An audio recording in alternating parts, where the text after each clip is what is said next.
Bezrat Hashem, Bisrotra Benoît Kadosh, on va essayer de se renforcer.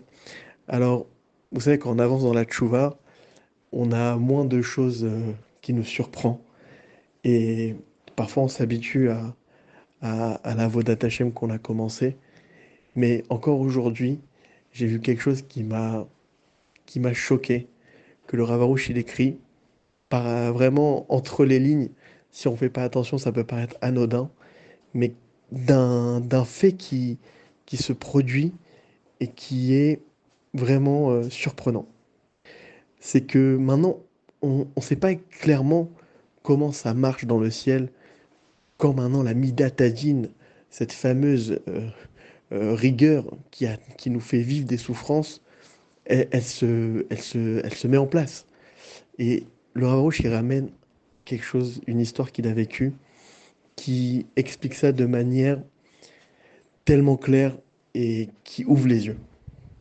Il raconte l'histoire d'un homme qui est venu le voir après un cours et qui lui a dit, voilà, Rav, je vous dis la vérité, je suis pas du tout religieux, donc il fait pas forcément Shabbat, il fait pas forcément attention voilà, à qui il fréquente. Mais il dit, voilà, Rav, il y a toujours un truc qui, par contre, sur ça, je fais très attention, c'est de voir toujours le bien dans ma vie. Et c'était d'ailleurs une petite histoire qu'il avait vue dans Iov, par hasard, dans un des livres là-bas, où Iov a vécu des souffrances, et avant ça, il avait une vie assez normale. Et sa femme elle lui dit, mais tout ce que Dieu te faisait pour le bien, tu l'as accepté. Mais pourquoi ce que Dieu te ferait pas bien, tu l'accepterais pas? Et donc, il était constamment à voir le bien, à dire, même quand il comprenait pas, même quand il avait des souffrances, des épreuves, il disait, c'est pour le bien. Et comme ça, il vit. Et après avoir écouté justement un CD du Rav où il parlait du remerciement, que ça ouvre les portes, que ça transforme tout pour le bien, alors ça l'avait amené à ce cours, à le rencontrer. Et ce monsieur, il est venu avec son frère. Maintenant, son frère, totalement différent, complètement religieux, chapeau, qui étudie toute la journée, qui fait Shabbat. Deux frères complètement à l'opposé. Et donc le frère vient rencontrer le Rav, et, et là, c'est le choc, parce que le frère, pas religieux, tout souffre pour lui. Depuis qu'il vit comme ça, sa vie, elle est belle, il est heureux. Et l'autre à côté, religieux, qui étudie toute la journée, il dira, j'ai que des souffrances, que des difficultés, c'est compliqué. Et là, Laura lui dit, bah, il n'y a pas de souffrance sans faute. Il doit y avoir quelque chose que tu fais. Il fait rêve. J'étudie toute la journée, regardez mon frère, il fait rien. Il est heureux, il est bien. Et là, le rêve de choquer la personne en question et de lui dire, oui, mais lui, il est dans le tachlit et toi, tu ne l'es pas. Lui, il est dans ce pourquoi Hachem l'a créé et toi, tu ne l'es pas. Et là, il fait, pardon. Je vous dis que j'étudie la Torah toute la journée, je vous dis que je fais Shabbat, je vous dis que je mange kasher, je comprends pas ce que vous dites. C'est ça le salaire de ma Torah? Mon frère qui ne fait rien. Et là, le Rav de le choquer, il lui dit, regarde, je vais te ramener un Ramban, Mefourash, donc Ramban, qui était un des Gdoléadors il y a des centaines d'années, et qui est reconnu dans le monde de la Torah pour sa Torah unique. Là-bas, il écrit comme ça, dans la Parashat Bo, il écrit tout la kavana, c'est-à-dire tout le but des mitzvot, c'est de croire en Dieu et de le remercier sur le fait qu'il nous a créés. Et c'est ça le but de la création du monde. Et Dieu n'a aucune autre raison de créer le monde, d'avoir créé le monde. Et il n'y a aucun plaisir dans le ciel, c'est-à-dire pour Dieu, si ce n'est qu'un homme sache, le connaisse et remercie Dieu qui l'a créé. Et là-bas, il y a un Mefaresh là-bas qui dit, et sur le fait qu'il n'y a aucun plaisir de Dieu sur les mitzvot qu'on fait si cela ne nous amène pas à le remercier et à croire en la Hashgacha, Be'ahava ou Be'emuna. De croire en la providence divine avec Emuna, avec foi et amour. Ça veut dire que ce qu'on est en train de dire, c'est qu'une personne qui remercie Hachem pour tout ce qui lui arrive, elle fait ce pourquoi Hachem il a créé le monde, ce pourquoi il a créé la Torah, ce pourquoi il nous a créés. Et donc, quand le Rav il dit, toi, t'es pas dans le tachlit, parce que t'as beau étudier, t'as beau faire ce qu'il faut, mais si tu vois pas Hachem que c'est pour le bien ce que tu vis, qu'il n'y a pas de mal dans ce monde, alors au final, ton frère pas religieux, il est dans le bon chemin. Et ça doit vraiment, mais c'est choquant. C'est choquant, c'est-à-dire que quand maintenant tu vois la rigueur se lever sur toi, ne te dis pas, ouais, mais c'est peut-être parce que je fais pas Shabbat, ou c'est peut-être parce que je fais des avérotes, ou c'est peut-être parce que je suis pas comme il faut dans tel halakha, dans tel din. Non, non, non. Ce n'est pas à ce moment-là que la midat adine, la rigueur, se réveille. Mais c'est quand tu vis une galère, quand tu vis des choses, et que tu vois pas que c'est pour le bien, et que tu remercies pas Hachem pour tout. C'est là, sur le fait que tu n'as pas remercié. Et malheureusement, on entend tellement de gens qui nous disent, avant j'avais ci, j'avais ça, je remerciais pas, et maintenant que je suis malade, maintenant que j'ai quelqu'un de malade, maintenant que j'ai des galères, bah, je commence à remercier. Alors que ça devrait être tellement l'inverse. Quand tu as du bien, tu remercies Hachem. Et c'est sur ça, sur le fait qu'on n'a pas remercié quand ça allait.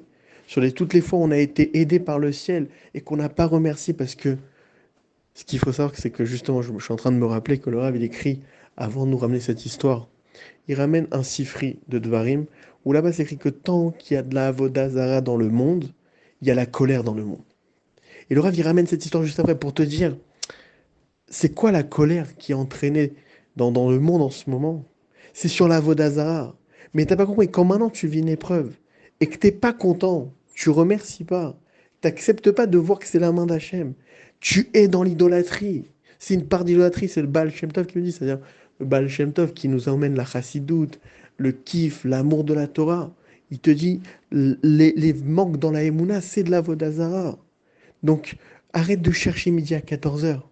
Quand un Israël il a la foi en Dieu, quand tu vas remercier sur ce qui t'arrive, quand tu vas voir le bien dans ce qui t'arrive, et croire en le fait que Hachem, ce qu'il fait, c'est pour le bien, il n'y a pas de mal dans ce monde. Il n'y a pas de mal dans ce monde. Alors tu fais ce pourquoi Dieu il t'a créé, et donc il n'y a pas de colère sur toi. Et donc tu enlèves les souffrances de toi. Tu enlèves la midata digne de ta vie. Et c'est tellement puissant parce que plein de fois on va se dire, ouais, mais pourquoi ça m'arrive? Et moi je fais ci, et moi je fais ça. Mais t'as pas compris, c'est pas sur ça qu'on t'attend. C'est pas sur ça pour lequel Dieu, il t'en veut. Dieu, il t'en veut juste quand t'es pas content de ce que tu as. Dieu, il t'en veut juste quand tu grognes, quand tu te réjouis pas de ce que tu as, quand tu remercies pas. Juste le simple. Et c'est juste de comprendre que c'est la base. Quand quelqu'un te fait du bien, tu dis merci. Alors Dieu qui a tout fait dans ta vie, qui est là, qui te donne sans arrêt, constamment, qui fait battre ton cœur, ça, tu dis pas merci, mais c'est-à-dire, ne me parle pas d'Allah maintenant. C'est comme un Gdolador qui dit, les gens, ils s'inquiètent quand ils ont peur de peut-être manger un petit verre de terre dans la salade, ce qui s'appelle le tolaïm. Mais ils n'ont pas peur d'avaler un homme avec, avec des mots, avec des critiques, en le blessant, en le tuant. C'est-à-dire, toi, tu cherches le petit verre de la petite mitzvah que t'as pas bien fait. Mais regarde d'abord les, les gens que tu dévores avec ton lachon hara, les gens que tu dévores. Donc c'est dans le même principe. C'est-à-dire, ne me parle pas maintenant de Avodat Hashem, d'Alaha, si la base de dire merci sur ce que tu as, de remercier sur les cadeaux qu'Hachem il te fait, tu l'as pas. Donc c'est hyper important de se rendre compte de ces choses-là. Et ça vient répondre vraiment, je vous ai dit, c'est rare d'avoir des moments comme ça dans la bonne Hashem après des années où on étudie, on voit. Mais il y a des moments comme ça où le Rav il te fait un dévoilement que, mais pouah, ça c'est un. En fait, ce qu'il voulait, c'est que il y a tellement de, de cours qu'on peut mettre à la poubelle quand on entend un truc pareil. Et c'est ça qui est surprenant. Donc, je vous invite à faire une vraie introspection, de se rendre compte sur le bien qu'Hachim nous fait, de se remettre en question, de dire, attends, toutes les fois où j'ai eu des galères dans ma vie, c'était pas forcément pour les fautes que je pense, mais c'était pour les petits grognements, les petites fois où j'acceptais pas qu'il y avait une main dans ce monde, que Hachim il gère son monde, que ce qui m'arrive c'est pour le bien, et qu'il n'y a pas de mal. Et c'est ça aussi la clé du remerciement, que plein de gens je reçois qui me disent, oui, mais j'arrive pas, et je suis pas délivré. Il n'y a pas de mal dans ce monde. Il faut que tu arrives à cette conscience-là. Il n'y a pas de mal dans ce monde. Ça n'existe pas. C'est que du bien. C'est que de l'amour d'Hachem. C'est que de l'amour d'Hachem. Et c'est ça qui va nous enlever la rigueur du monde et nous montrer le vrai visage de Dieu. Parce que le vrai visage de Dieu, il sourit. Quelqu'un qui dit que le visage de Dieu, il est triste, il est en colère, c'est du mensonge. Le visage de Dieu, il est souriant. Et il faut y croire fortement pour pouvoir le voir et avoir la chance d'enlever ces nuages qui nous cachent justement que le visage d'HM, il est souriant. Razak à tous.